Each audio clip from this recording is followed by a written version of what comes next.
Welcome to Manarkeni chemistry academy YouTube channel. இந்த வீடியோவில் நாம பார்க்க போற topic Jahn Teller distortion, Jahn Teller effect, தமிழ்ல ஜான் டெல்லர் குலைவு அப்படின்னு சொல்லுவோம். பெரும்பாலும் இன்ஆர்கானிக் கோஆர்டினேஷன் கெமிஸ்ட்ரியில நாம கோஆர்டினேஷன் நம்பர் 4 இருக்கிற காம்ப்ளெக்ஸ் அண்ட் கோஆர்டினேஷன் நம்பர் 6 இருக்கிற காம்ப்ளெக்ஸ் தான் படிப்போம். கோஆர்டினேஷன் நம்பர் 4 இருக்கிற காம்ப்ளெக்ஸ் ரெண்டு ஜாமெட்ரில இருக்கும். ஒன்னு டெட்ராஹெட்ரல், இன்னொன்னு ஸ்கொயர் பிளானர். கோஆர்டினேஷன் நம்பர் 6 இருக்கிற காம்ப்ளெக்ஸ் ஆக்டாஹெட்ரல் ஜாமெட்ரில இருக்கும். பட் டெட்ராஹெட்ரல் காம்ப்ளெக்ஸ்ல bond length and bond angle சேமா இருக்கிறதுனால ஜான் டெல்லர் டிஸ்டார்ஷன் கொடுக்காது. ஸ்கொயர் பிளானர் காம்ப்ளெக்ஸும் ஜான் டெல்லர் டிஸ்டார்ஷன் கொடுக்காது. ஏன் அப்படிங்கிறத நம்ம கடைசியா பார்க்கலாம். ஆக்டாஹெட்ரல் காம்ப்ளெக்ஸ் கொடுக்கும். அது ஏன் எப்படி கொடுக்குது அப்படிங்கிறத பார்க்கலாம். அதுக்கு முன்னாடி ஆக்டாஹெட்ரல் காம்ப்ளெக்ஸை பற்றி வேலன்ஸ் பாண்ட் தியரி சொல்லியிருக்கிற சில தகவல்களை பார்த்துட்டு அதன் பிறகு ஜான் டெல்லர் டிஸ்டார்ஷன் பார்க்கலாம். ஆக்டாஹெட்ரல் காம்ப்ளெக்ஸ் ரெண்டு வகையா இருக்கு. ஒன்னு இன்னர் ஸ்பியர் காம்ப்ளெக்ஸ், இன்னொன்று அவுட்டர் ஸ்பியர் காம்ப்ளெக்ஸ். இது ரெண்டுமே உருவாகிற விதத்திலேயே வேறுபாடு இருக்கிறதுனால இது ரெண்டு வகையா பிரிக்கிறோம். அதனுடைய ஹைபிரிடைசேஷன் பாத்தீங்கன்னா inner sphere complex D2sp3, outer sphere complex sp3d2. இது ஏன் ரெண்டு ஹைபிரிடைசேஷன்ல ஃபார்ம் ஆகுது அப்படிங்கிறத ஒரு காம்ப்ளெக்ஸை எடுத்துக்காட்டா வச்சு பார்க்கலாம். First ferri cyanide ion. அயானுடைய அட்டாமிக் நம்பர் 26. இதனுடைய electronic configuration argon 18 3d6 4s2. இந்த காம்ப்ளெக்ஸ்ல அயானுடைய oxidation state 3+. Loss of electron is called oxidation. So 3+ அப்படிங்கிறதுனால இதுல இருந்து 3 எலக்ட்ரானை ரிமூவ் பண்ணணும். ஃபர்ஸ்ட் ஆஃப் ஆல் 4s ஆர்பிட்டால இருந்து 2 எலக்ட்ரானையும் 3d ஆர்பிட்டால இருந்து ஒரு எலக்ட்ரானையும் ரிமூவ் பண்ணிடலாம். அதன் பிறகு அது D5 சிஸ்டத்துல இருக்கும், அதாவது Fe3+ D5 சிஸ்டம். தென் ஸ்பெக்ட்ரோகெமிக்கல் சீரிஸ் படி cyanide லிகான் is a strong லிகான். So electron வந்து பேர் ஆயிடும். பேர் ஆன பிறகு இந்த 6 சைனைடு அயானும் ஆக்சுவலா சிஎனுக்கு இங்க மைனஸ் வரணும், D2sp3 ஹைபிரிடைசேஷன் ஃபார்ம் பண்ணும். இந்த காம்ப்ளெக்ஸ்ல இன்னர் டி ஆர்பிட்டால், அதாவது 3d ஆர்பிட்டால் இன்வால்வ் இருக்கிறதுனால இதை inner orbital complex, inner sphere காம்ப்ளெக்ஸ்னு சொல்றோம். இதுல spin only magnetic movement value calculate பண்ணீங்கன்னா குறைவா வரும். அதனால இது லோ ஸ்பின் காம்ப்ளெக்ஸ்னு சொல்றோம். இதுல ரெண்டு பேர் இருக்கு. சோ இத ஸ்பின் பேர்டு காம்ப்ளெக்ஸ்னு சொல்றோம். லிகாண்ட் ஸ்ட்ராங்கா இருக்கிறதுனால ஸ்ட்ராங் ஃபீல்டு காம்ப்ளெக்ஸ்னு சொல்றோம். Spin only magnetic movement value எப்படி கால்குலேட் பண்றது, இதனுடைய மேக்னெட்டிக் நேச்சர் பற்றி வேலன்ஸ் பாண்ட் தியரி வீடியோ ஃபியூச்சர்ல போடுற, அதுல பார்க்கலாம். Next example hexafluoroferrate 3 ion. அயானுடைய எலக்ட்ரானிக் கான்ஃபிகரேஷன் 3d6 4s2. இதுலயும் அயானுடைய oxidation state +3. So D5 system. F- is weak ligand.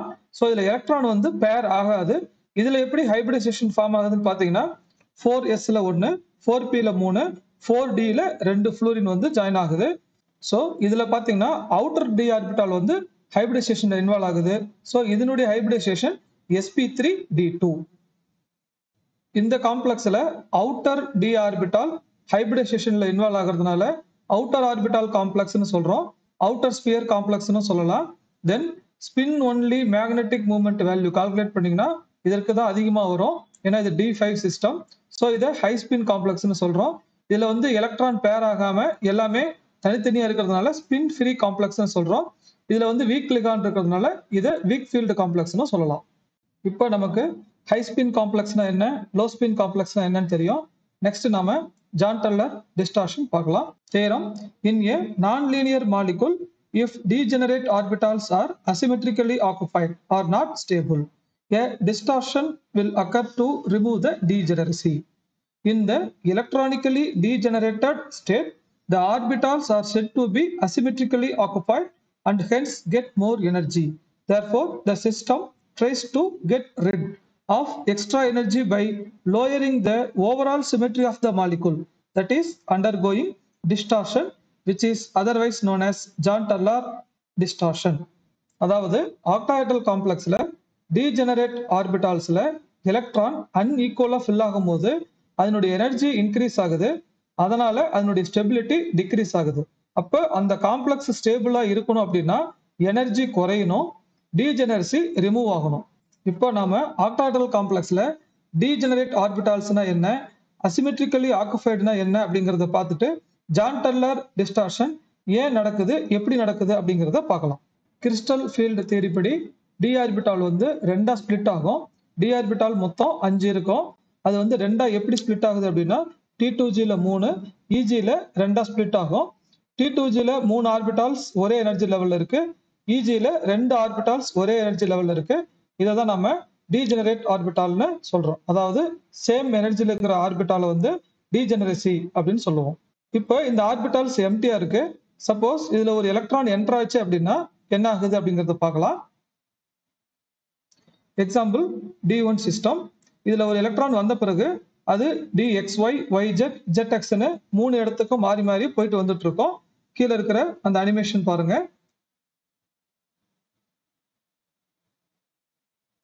So இதுதான் நாம ட்ரிபிள் டீஜெனரேட் ஸ்டேட் அப்படின்னு சொல்றோம். ஏன்னா 3 ஆர்பிட்டாலுக்கும் எலக்ட்ரான் போயிட்டு வர்றதுனால இதை வந்து ட்ரிபிள் டீஜெனரேட் ஸ்டேட் அப்படின்னு சொல்றோம். இதனால இந்த காம்ப்ளெக்ஸினுடைய எனர்ஜி அதிகமாகும். அதனால ஸ்டெபிலிட்டி டிக்ரீஸ் ஆகும். அடுத்தது D7 கான்ஃபிகரேஷன்லயும் பாருங்க. இதுல பாத்தீங்க அப்படின்னா T2G ஆர்பிட்டால் அன்சிமெட்ரிக்கலா ஃபில் ஆயிருக்கு. EG ஆர்பிட்டால் சிமெட்ரிக்கலா ஃபில் ஆயிருக்கு. இப்போ இந்த இடத்துல ஒரு விஷயத்த சொல்றேன். சிமெட்ரிக்கலி ஃபில்டுனா என்ன, அன்சிமெட்ரிக்கலி ஃபில்டுனா என்ன அப்படின்னா ஆர்பிட்டால்ஸ் எல்லாமே ஒரே மாதிரி எலக்ட்ரான்கள் இருந்ததுன்னா அது வந்து சிமெட்ரிக்கலி ஃபில்டு, ஈக்குவலி ஃபில்டுன்னு அர்த்தம். D7 கான்ஃபிகரேஷன்ல T2Gல முதல்ல 2 ஆர்பிட்டால்ல 2 எலக்ட்ரான் இருக்கு. 3வது ஆர்பிட்டால்ல ஒரு எலக்ட்ரான் தான் இருக்கு. இதை தான் அன்ஈக்குவலி ஃபில்டு அல்லது அசிமெட்ரிக்கலி ஃபில்டுன்னு சொல்றோம்.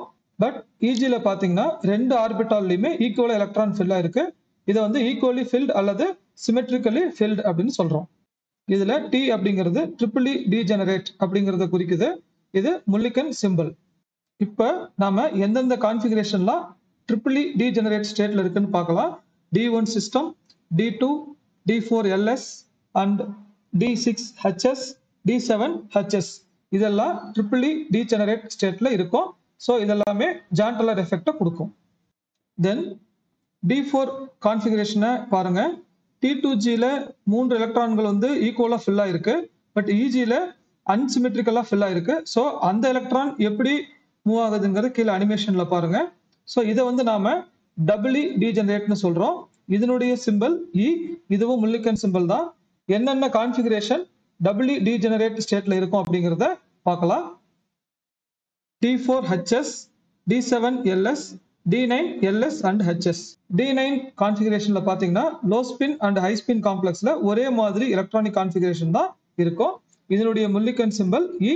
Next D3, D5 and D8 configuration பார்க்கலாம். D3ல T2Gல 3 எலக்ட்ரான்கள் வந்து ஈக்குவலா ஃபில் ஆயிருக்கு. EGல எலக்ட்ரான்ஸ் இல்ல. D5 கான்ஃபிகரேஷன்ல பாத்தீங்கன்னா T2Gல 3 எலக்ட்ரான்களும் EGல 2 எலக்ட்ரான்களும் சமமா ஃபில் ஆயிருக்கு. ஸோ இது வந்து சிமெட்ரிக்கலி ஃபில்டு.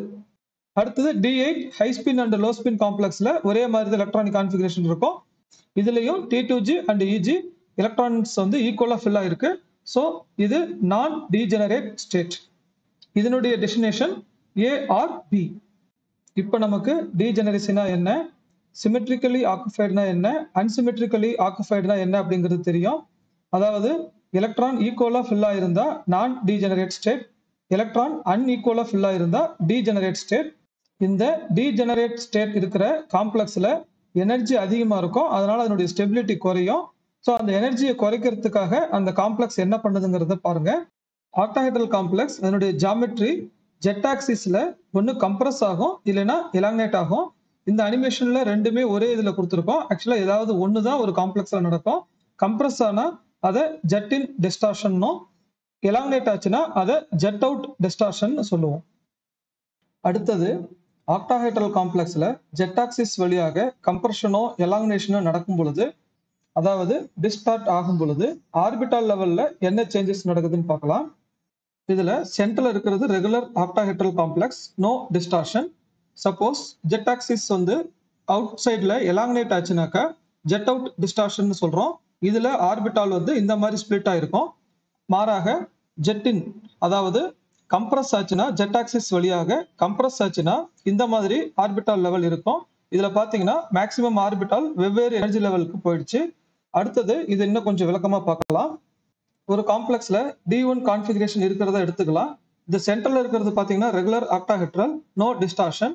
இதுல பாத்தீங்கன்னா இந்த ஒரு எலக்ட்ரான் 3 இடத்துக்கும் மூவ் ஆகும். ஸோ இது ட்ரிபிள் டீஜெனரேட் ஸ்டேட்னு சொல்லுவோம்.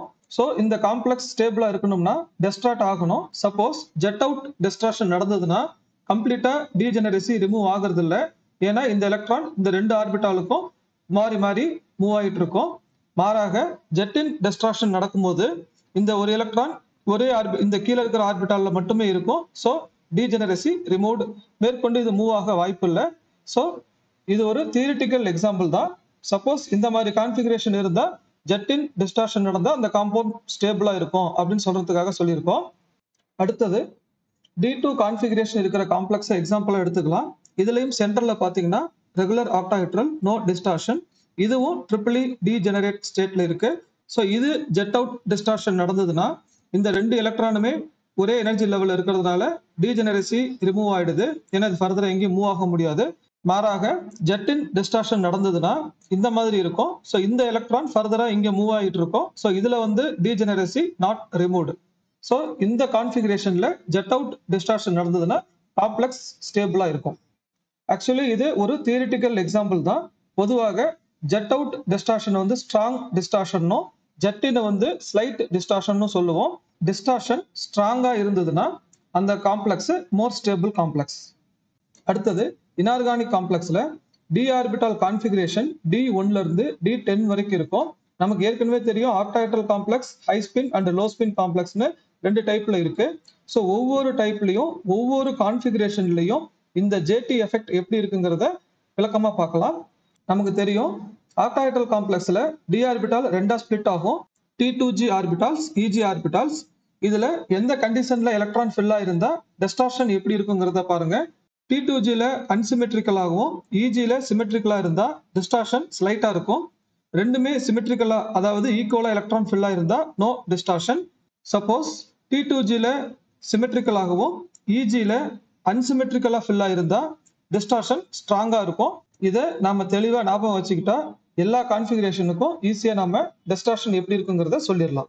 Next high spin OH complex, low spin OH complex. First D1 configuration. இதுல T2G ஆர்பிட்டால்ல ஒரே ஒரு எலக்ட்ரான் இருக்கும். கீழே அன்சிமெட்ரிக்கலா ஃபில்லா இருக்கு.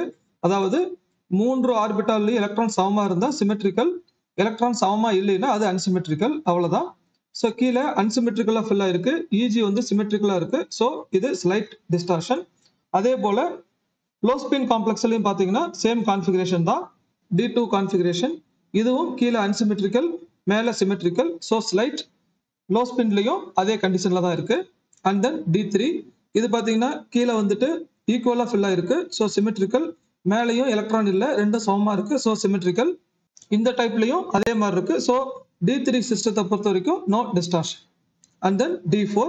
இதுல பாருங்க கீழே சிமெட்ரிக்கலா ஃபில்லா இருக்கு, EG ஆர்பிட்டால் வந்து அன்சிமெட்ரிக்கலா ஃபில்லா இருக்கு. ஸோ இதுல வந்து பாத்தீங்கன்னா ஸ்ட்ராங்கா இருக்கும். இது என்ன கண்டிஷன் பாத்தீங்கன்னாக்கா ஹை ஸ்பின் காம்ப்ளெக்ஸ்ல. சப்போஸ் லோ ஸ்பின் காம்ப்ளெக்ஸ்ல எப்படி இருக்குன்னு பாருங்க. கீழே அன்சிமெட்ரிக்கலா இருக்கு, மேல சிமெட்ரிக்கலா இருக்கு. ஸோ இந்த டைப் காம்ப்ளெக்ஸ்ல டிஸ்டார்ஷன் ஸ்லைட்டா இருக்கும்.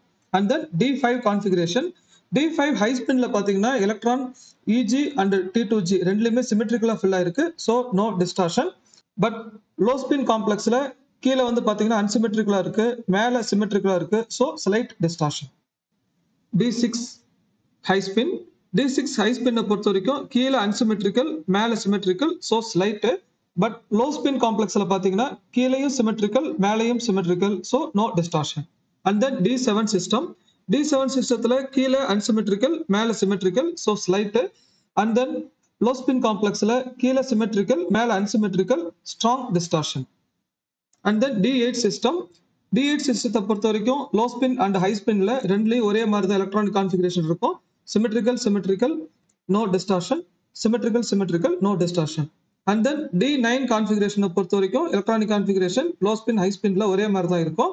ஸோ இதுல பாருங்க கீழே சிமெட்ரிக்கல், மேல unsymmetrical, strong.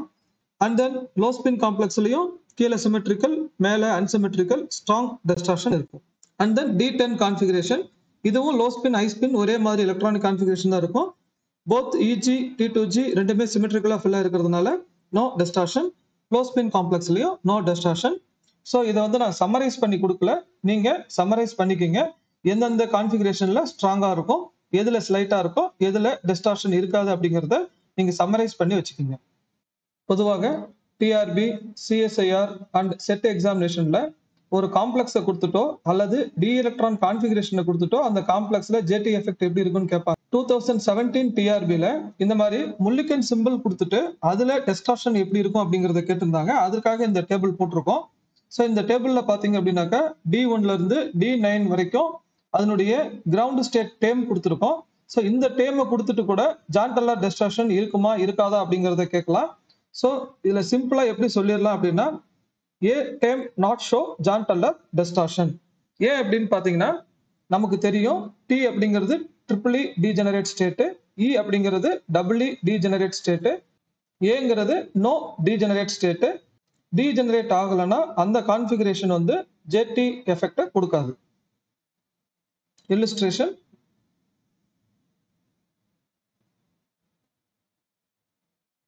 Eyring William stability series. இந்த சீரியஸ் படி Cu2+ காம்ப்ளெக்ஸுக்கு ஸ்டெபிலிட்டி அதிகமா இருக்கும். காரணம் அது D9 சிஸ்டம், JT எஃபெக்ட் வந்து ஸ்ட்ராங்கா இருக்கும். Cu2+ cannot form Cu thrice 2+ since JT distortion brings strain into the ethylene diamine molecule that is added along jet axis. Hence only Cu twice H2O twice 2+ is formed. இந்த ரெண்டு காம்ப்ளெக்ஸ்லயும் பாருங்க Cu thrice Cu2+ D9 system distortion ஸ்ட்ராங்கா இருந்தாதான் இந்த complex ஸ்டேபிளா இருக்கும். But இதுல jet axis வழியாக டிஸ்டார்ட் ஆக முடியாது. ஏன்னா ஜெட் ஆக்சிஸ் வந்து கீலேஷன்ல இருக்கிறதுனால அதனால இந்த காம்ப்ளெக்ஸ் ஃபார்ம் ஆகாது. அதற்கு பதிலாக Cu twice H2O twice form ஆகும். தென் ஜான் டெல்லர் டிஸ்டார்ஷன் இன் ஸ்கொயர் பிளானர் காம்ப்ளெக்ஸ். நான் ஏற்கனவே சொல்லியிருந்தோம் ஸ்கொயர் பிளானர் காம்ப்ளெக்ஸும் JT எஃபெக்ட் கொடுக்காது. Square planar geometry the crystal field splitting energy delta in the geometry is very high since the ligand are strong field. This will also increase the CFSE value, hence not show JT distortion. Example nickel complex. நமக்கு தெரியும் octahedral காம்ப்ளெக்ஸ்ல d orbital ரெண்டா split ஆயிருக்கும் T2G EGன்னு. But square planar காம்ப்ளெக்ஸ்ல அது இன்னும் ஃபர்தரா split ஆயிட்டு இந்த மாதிரி இருக்கும். இதுல பாத்தீங்கன்னாக்கா நோ டீஜெனரசி, அதாவது எலக்ட்ரானிக்கலி டீஜெனரேட் ஸ்டேட் கிடையாது. எலக்ட்ரான் எல்லாமே சிமெட்ரிக்கலா ஃபில் ஆயிருக்கிறதுனால இதுல எலக்ட்ரான் வேற எங்கேயும் மூவ் ஆகாது. அதனால எனர்ஜி இன்க்ரீஸ் ஆகி ஸ்டெபிலிட்டி பாதிப்படைய வாய்ப்பு இல்லை. ஸோ அதனால இதுல டிஸ்டார்ஷன் நடக்காது. டெட்ராஹெட்ரல் காம்ப்ளெக்ஸ்லயும் ஸ்கொயர் பிளானர் காம்ப்ளெக்ஸ்லயும் JT எஃபெக்ட் இருக்காது. ஆக்டாஹெட்ரல் காம்ப்ளெக்ஸ்ல மட்டும்தான் இருக்கும். பொதுவாக ஆக்டாஹெட்ரல் காம்ப்ளெக்ஸை விட square planar complex more stable காம்ப்ளெக்ஸா இருக்கும். காரணம் CFSE வேல்யூ ரொம்ப அதிகமா இருக்கும். CFSE வேல்யூ எப்படி கால்குலேட் பண்றதுங்கிறதையும் கிறிஸ்டல் ஃபீல்டு தியரி வீடியோ ஃபியூச்சர்ல போடுறோம், அதுல பார்க்கலாம். இந்த வீடியோ கண்டிப்பா உங்களுக்கு யூஸ்ஃபுல்லா இருக்குங்கிறது நம்புறேன். மீண்டும் இன்னொரு வீடியோல சந்திப்போம். நன்றி, வணக்கம்.